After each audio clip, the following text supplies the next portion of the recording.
सुकवा शनिचरवा के हाँ भैंस बांध देते हो, गाय बांध देते हो, दूध देत। चाय आ गई, चाय पी लो।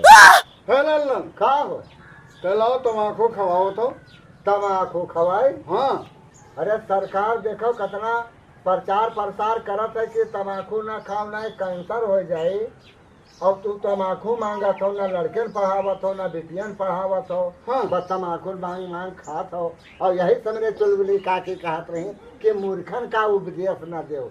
अब तम्बाकू मांगन बस जो है तो हम बूढ़े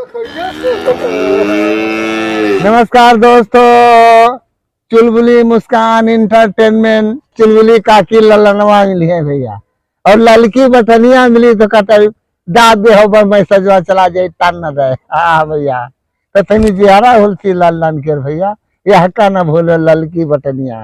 हाँ भैया दिमाग खराब हो जाता है।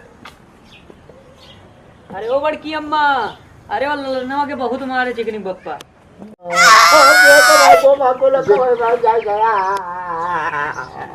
का भवारिया ललनवा तम्बाकू मांगा था हमसे, हम तम्बाकू खाया धरे आज। ये तो तम्बाकू बड़ा जवन है नीक नुहार काम के हो, तम्बाकू मांग जाओ नाई दिस बस वह का बिल्कुल तुम रही ना जाओ।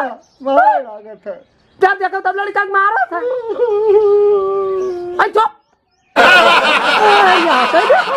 तो अपन काम कर आओ चिकनिक बापा यहाँ मने जब तू जाने लड़कियां बिटियन पढ़ावे लिखावे तो बड़ा विरोधी, और वहाँ तम्बाकू मांगे तो तू शिक्षा के लिए भी बढ़िया काम करत हो, और अपने जौन है स्वास्थ्य के खूब ध्यान रखत हो। तो मने हम यही उम्र में यहाँ मने नहीं रह देबे मानी जाओ बे तम्बाकू कहियो। अरे तो ना खाब और का जाओ अपन काम अब ना